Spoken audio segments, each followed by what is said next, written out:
গাইবান্ধায় হেজবুত তৌহিদের উদ্যোগে ইফতার মাহফিল ও আলোচনা সভা অনুষ্ঠিত হয়েছে। সোমবার বিকেল ৫টায় শহরের কুঠিপাড়ায় এ ইফতার মাহফিল ও আলোচনা সভার আয়োজন করা হয়। অনুষ্ঠানে ইফতার মাহফিলের পূর্বে সংক্ষিপ্ত আলোচনা সভা অনুষ্ঠিত হয়।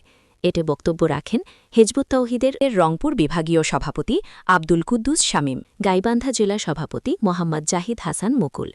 এ সময় উপস্থিত ছিলেন হেজবুত তৌহিদের সদর উপজেলা সভাপতি মোহাম্মদ সোহরাব হোসেন শিরোল, হেজবুত তৌহিদের রংপুর বিভাগীয় ওলামা ফোরামের সভাপতি মোহাম্মদ রুহুল আমিন সরকার, হেজবুত তৌহিদের গাইবান্ধা জেলা আইন বিষয়ক সম্পাদক রেজাউল হক, বাণিজ্যিক সম্পাদক জুলহাস হোসেন, কুঠিপাড়া ইউনিটের সভাপতি মোহাম্মদ রিপন হাসান এবং কেতকিরহাট ইউনিটের সভাপতি মোহাম্মদ রবিউল ইসলাম সহ অত্র এলাকার গণ্যমান্য ব্যক্তিবর্গ।